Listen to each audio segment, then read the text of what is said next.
কি, রমজান আসলে জিনিসটা কি। রমাদান আল্লাহ পাক রব্বুল আলামিন বলেন রমজান ওই জিনিস তোমার জিহ্বাকে হেফাজত করবা সমস্ত প্রকার খানাপিনা থেকে, সুবহ সাদিকের আগ মুহূর্ত থেকে সূর্যাস্তের আগ পর্যন্ত তোমার জিহ্বাকে তুমি হেফাজত রাখবা, সমস্ত খানাপিনা থেকে জিহ্বাকে হেফাজত রাখবা। দ্বিতীয় নম্বর হলো তোমার লজ্জাস্থানকে হেফাজত রাখবা, তোমার স্ত্রী হালাল, তোমার হারাম হালাল। এরপর এটা রমজানে তোমার উপর হারাম করা হলো। কিসের জন্য হারাম করা হলো? আল্লাহ রাসূল সাল্লাল্লাহু আলাইহি ওয়াসাল্লাম বলে দিয়েছেন, আমাদেরকে জানিয়ে দিয়েছেন, স্ত্রী আমার হালাল, কিন্তু রমজান মাসে আমার কাছে তার কাছে যাওয়া, তাকে ব্যবহার করা হারাম। আমার ঘরের চাউলটা সমস্ত কিছু হালাল, এরপরও এই রমজানের খাতিরে কিসের জন্য হারাম করলো? দুনিয়ার মানুষ দেখা যায় আখলাকগতভাবে যে ব্যক্তি এই জিহ্বাকে হেফাজত করলো, এই লজ্জা স্থানকে যে হেফাজত করলো, তার দ্বারাই গুনাহ হতে পারে বেশি। একজন মানুষ যখন ঘুম থেকে ওঠে, অন্য এক হাদিসের মধ্যে আসে, তার পাও তাকে ডাকতে বলে, হে জিহ্বা, তুমি যদি সতর্ক থাকো তাহলে আমি সতর্ক, তুমি যদি বেকার হতে চলো আমি বেকার হতে চলবো। হাত ডাক দিয়ে বলে, সমস্ত অঙ্গ প্রত্যঙ্গ ডাক দিয়ে জিহ্বাকে বলে, কারণ দেখবেন এই জিহ্বায় আগে হয়, একজনের সাথে আগে কথা কাটাকাটি হয় এই জিহ্বার মাধ্যমে, এরপর হাত চলে, এরপর পাও চলে, এরপর হাতে লাঠি দিয়ে অপরকে আঘাত করা হয়। একজনের সাথে লেনদেন করতে গেলে এত টাকা দিব, সুদের কত টাকা দিবা, এই জিহ্বাতে সর্বপ্রথম আদান প্রদান করা হয়। এরপর পাও হাঁটিয়া তার বাড়ি যায়, সুদের টাকা হাত ধরে দেওয়া হয়। কিন্তু মূলত এই জিহ্বা দোষী, জিহ্বার কারণেই তার সাথে আদান প্রদান হয়েছে, কথাবার্তা হয়েছে।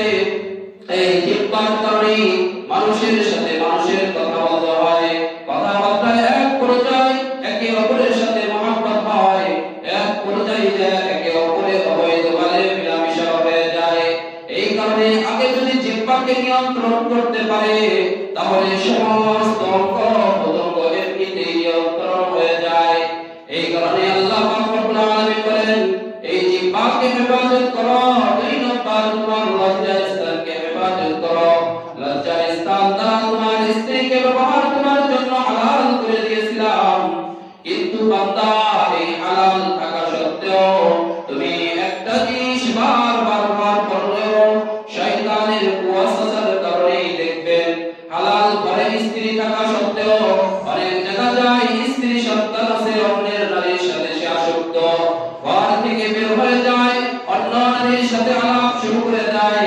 হালাল থাকা সত্ত্বেও এই কাজ কর্মের মধ্যে লিপ্ত থাকে। ঘরে হালাল খাবার আছে, এক কারণে মাছ খাইতে কাটতে মনে হয় গোশত দিয়ে ভাত খাইলে ভালো হয়, এরপর কোরমা বিরিয়ানি আস্তে আস্তে তার চাহিদা বাড়তে থাকে। যখন চাহিদা বাড়তে থাকে তখন যেই কামাই রুচকি করে, এটার মধ্যে তার নিয়ন্ত্রণ থাকে না, তারপরে সুদের সাথে জড়িত হয়, ঘুষের সাথে জড়িত হয়।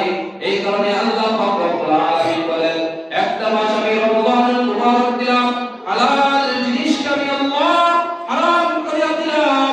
কোন বান্দা হালাল জিনিস হারাম করার সাথে সাথে ওই বান্দা যদি ফিরে থাকে, ওই বান্দা যদি ফিরে থাকে, তাহলে বাকি মাসগুলো যে বান্দা হালাল জিনিস হারাম করিয়া দেওয়ার সাথে সাথে ফিরিয়া রইল, ওই বান্দা এই রমজানের বাইরেও এই হালাল জিনিসের উপর অটল থাকবে, হারাম জিনিসের উপর সে যাবে না। যেভাবে আমার হুকুম পাওয়ার সাথে সাথে হারাম জিনিসকে সে ছেড়ে দিয়েছে, রমজানের বাইরেও হারাম জিনিসকে আমি আল্লাহর ভয়ে ছেড়ে দিবে। এই কারণে আল্লাহ রাসূল বলে দিয়েছেন, রোজাদার দেখবা দুই রকম, এক প্রকার রোজাদার আছে আসল মূল, আর এক প্রকার রোজাদার পোষা। সে সুদের সাথে জড়িত আছে, সে রোজাও আছে, সুদের সাথে জড়িত আছে, সেও খাইতেছে, অন্য নারীকে দেখতেছে, সে রোজাও রাখতেছে, সমস্ত প্রকার গুনাহ করতেছে। আর মূল রোজাদার ওই ব্যক্তি যে বলবে আমি রোজাদার, আমার জবান থেকে মিথ্যা কথা বের হবে না, আমার সুদের খাতায় নাম ছিল, নাম কাটা, সুদে জড়াবো না, মানুষের সাথে কষ্টমূলক কথা বলবো না, অন্যের সাথে গীবত করবো না, সমস্ত প্রকার গুনাহের কাজ থেকে বিরত থাকিয়া যে রোজা রাখতে পারলো, আল্লাহ রাসূল সাল্লাল্লাহু আলাইহি ওয়াসাল্লাম বলেন এই একটি শর্ত, আরেকটি শর্ত হলো সে ঈমানদার, পরিপূর্ণ ঈমানদার। ওই ঈমানদার ব্যক্তি তার ঈমান ঠিক আছে আর সমস্ত গুনাহ থেকে বাঁচলো।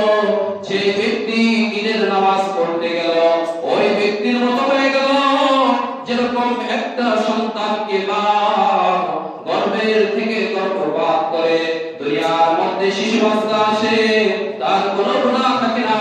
ঠিক তেমনি ভাবে কোন ব্যক্তি যদি সমস্ত গুনাহ থেকে বাঁচিয়া রমজানের রোজা রাখলো, আল্লাহর ভয় অন্তরের মধ্যে রাখলো, ওই রকম ভাবে মাসুম বাচ্চার মতো আল্লাহ তার বান্দাদেরকে বানায় না। এখন শর্ত হলো সমস্ত গুনাহ থেকে বাঁচতে হবে, জবানের মিথ্যা কথা বলা যাবে না, গীবত শিকারের সাথে জড়িত থাকা যাবে না, মনের মধ্যে অহংকার রাখা যাবে না।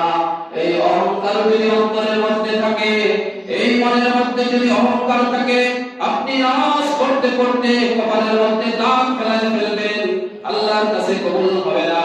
আপনার মধ্যে আনন্দ ভাব, আমি বড় কি আমার সামনে, এই ভাব অন্তরের মধ্যে রাখলে আপনি নামাজ রোজা যা কিছু ওই কাবা চত্বরের তওয়াফ করে আসেন না কেন, কাবা চত্বরের খাদেম হয়ে যদি পড়িয়া থাকেন আর মনের মধ্যে যদি অহংকার, আমিত্ব ভাব যদি আসিয়া যায়, কোনো ফায়দা হবে না।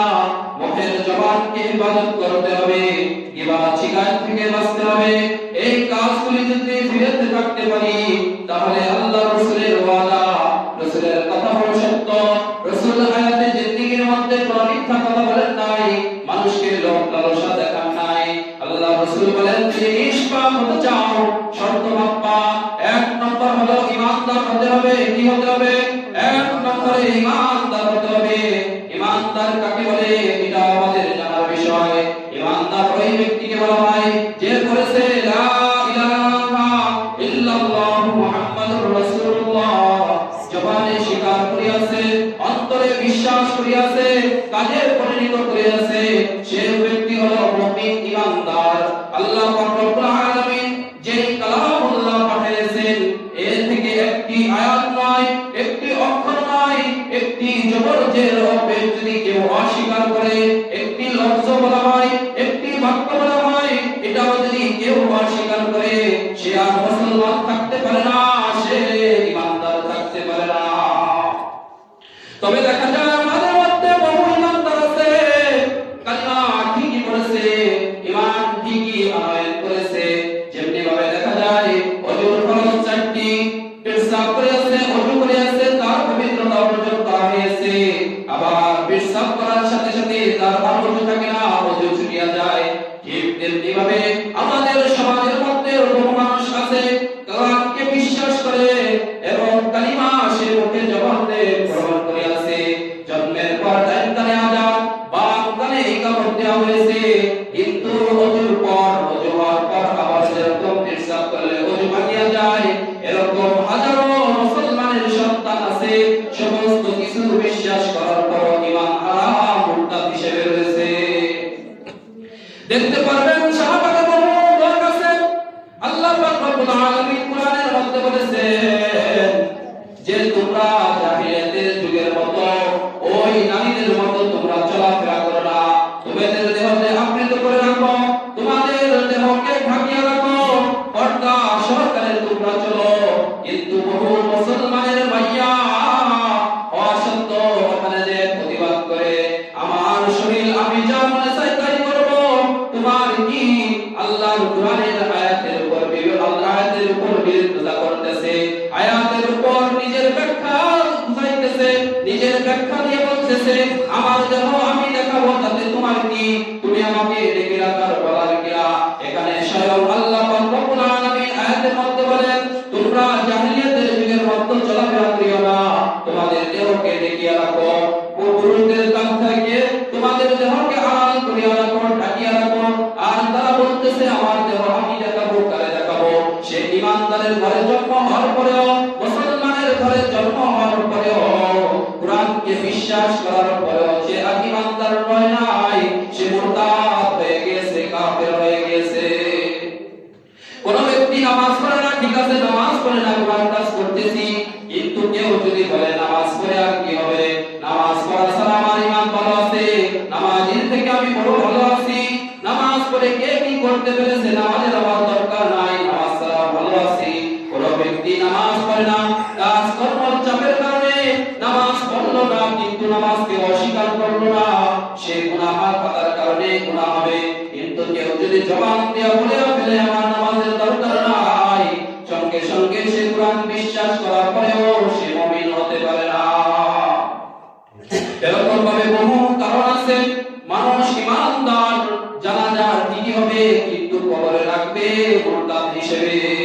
মানুষে বুঝবে না তার মনের কি ইয়াকিন, মানুষ বুঝবে না কি ইয়াকিন নিয়ে সে যাইতেছে।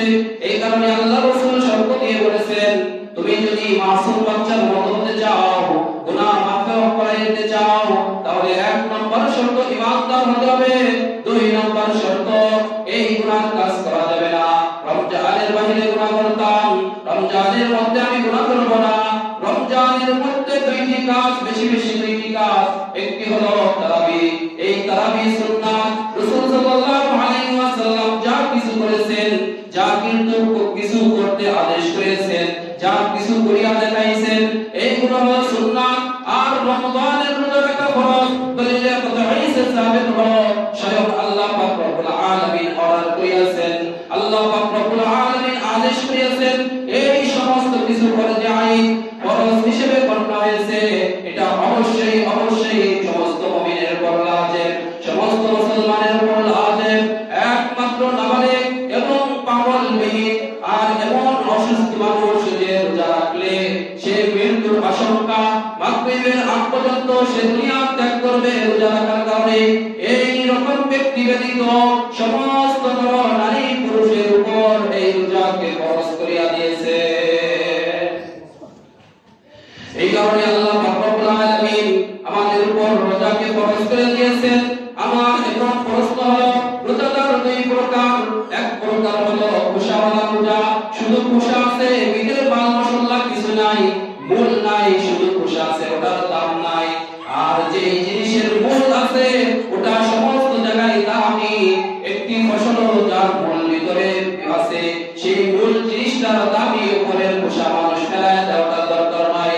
যদি কুশাওয়ালা মুমিন হতে চাই, তাহলে গুনাহ খাতাকে ত্যাগ না করি, তাহলে কুশাওয়ালা রোজাদার হব। আর যদি আল্লাহর ভয় নিয়ে, আল্লাহ নিষেধ করেছেন এই ভয় নিয়ে যদি সমস্ত কিছু ত্যাগ করি, তাহলে মূলওয়ালা রোজাদার হব। এখন আমাদের কোনটা হওয়া দরকার? মূল রোজাদার হওয়া দরকার হলে এই জবান দ্বারা আর মিথ্যা কথা বলা যাবে না, আর গীবত করা যাবে না, আর শিকায়ত করা যাবে না, অন্যকে কষ্টমূলক কথা বলা যাবে না। এই কারণে আল্লাহ রাসূল সাল্লাল্লাহু আলাইহি ওয়াসাল্লাম আমাদেরকে জানাই দিয়েছেন, সতর্ক করে দিয়েছেন, ও বান্দা তোমরা কুশাওয়ালা রোজাদার হয়ে যাও, অতটুকু তোমাদের লাভ হইল, কতটুকু লাভ? তুমি সারাদিন না খেয়ে রয়েছো, এই কষ্টটুকু শুধু তোমার লাভ, তাছাড়া আর তোমার কোনো ফায়দা হবে না। আর তুমি রাখলা কুশাওয়ালা রোজা হলা, তুমি রোজা রাখলা, যে রোজার ফরজ তরফ করার যে গুনাহটা হলো এটা থেকে তুমি বেঁচে গেলা, এইটুকু লাভ।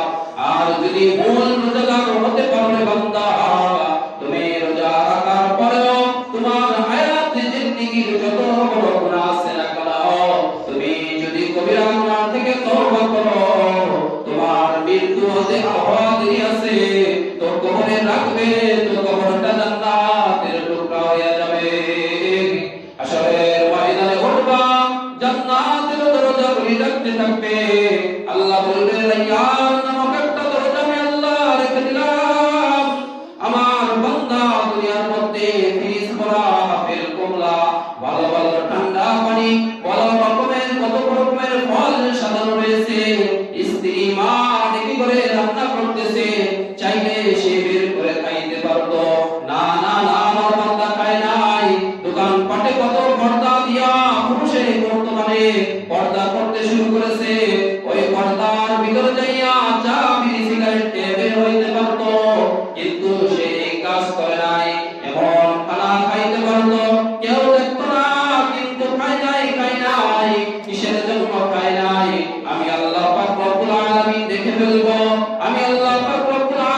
রমজানের ভয় অন্তরের মধ্যে রাখিয়া খায় নাই, এই ভয় রাখিয়াছে দেখা আল্লাহ পাক রব্বুল আলামিন বলেন তোমাদের জন্য আমি আল্লাহ পাক রব্বুল আলামিন সমস্ত নামাজ কালাম ইবাদত যা কিছু আছে এর ইবাদতের ফলাফল ফেরেশতাদের দ্বারা তোমার হাতে দিব বান্দা। তুমি তবে এই রমজান তুমি রেখেছো, এই রমজানের যে ফল তুমি পাবা আমি আল্লাহর স্বয়ং কুদরতি হাত দ্বারা তোমাকে আমি দান করব। এটা কত বড় নিয়ামত, রায়্যান নামক জান্নাত আল্লাহ রব্বুল আলামিন পাঠাবেন। আজকে দুনিয়ার মধ্যে খানাপিনা থেকে ব্যস্ত হয়ে বের হয়ে আসি, ফিরে আসি হাসরের ময়দানে জান্নাতের মধ্যে শরাব দিবে, জান্নাতের মধ্যে দুধের নহর দিবে, জান্নাতের মধ্যে মধুর নহর দিবে, যা মনে চাই তাই খাইতে পারবো। তখন আর কোনো হালাল হারাম নাই, শরাব দিবে, মদ দিবে, সমস্ত কিছু খাইতে থাকবে আর আনন্দ করতে থাকবে। সেদিন কোনো দুঃখ থাকবে না, সেদিন কোনো পেরেশানি থাকবে না। তবে শর্ত হলো ওই জিনিসগুলো যদি পেতে চাই দুনিয়ার মধ্যে কষ্ট করতে হবে। দুনিয়ার মধ্যে বড় নাফরমান আছে বলে আমি কি গরিব মানুষ যে সারাদিন না খেয়ে থাকবো, বাহাদুরি দেখায়, কিন্তু হাসরের ময়দানে এরকম ভাবে হাত গুলি কামড়াইতে থাকবে। ওয়ায়াউমা আদু যালিম আলা ইয়াদাইহি ইয়াকুলু ইয়া লাইতানি ইত্তাখাযতু মা রাসূলি সাবিলা ইয়া ওয়াইলাতা লাইতানি লাম আত্তাখিয ফুলানান কালিলা। আফসোস করবে আর হাত গুলি চাবাইতে থাকবে। আফসোস করতে করতে সে নিজের অঙ্গ প্রত্যঙ্গ চাবাবে, কিন্তু ওই আফসোস কোনো কাজে লাগবে না। এই কারণে এখনো সময় আছে, গুনাহ মাফের সময় এখনো আল্লাহ দিয়ে রেখেছেন। একটা সময় আসবে আপনি পারবেন না, রোজা রাখতে চাইলে অসুস্থতার কারণে পেটে পড়ে থাকবেন, পাশেই বাথরুম, 1 মিনিটও নাই, আধা মিনিট যাওয়ার রাস্তা, ওই পর্যন্ত হাঁটিয়া বাথরুমে যাওয়ার শক্তি থাকবে না। ছেলে ধরবে, ছেলের বউ ধরবে, স্ত্রী ধরিয়া আপনাকে ওখানে নিয়ে যাবে। ওই দিন আসার আগেই পরিবর্তন হয়, ওই দিন আসার আগেই আখিরাতের সামানা গোছাই, আখিরাতের সামানা বিল কবরে গেলে ওখানে নিতা পিতার বাহাদুরি দেখানো যায় না, ক্ষমতার বাহাদুরি দেখানো যায় না। ওখানে বাচ্চার জন্য যে আচরণ, ওখানে মুচির জন্য সেই আচরণ। তবে শর্ত তুমি যদি নেক আমল করতে পারো তোমার কবরটা জান্নাত, সৎ আমল করলে কবরটা জাহান্নামের টুকরা।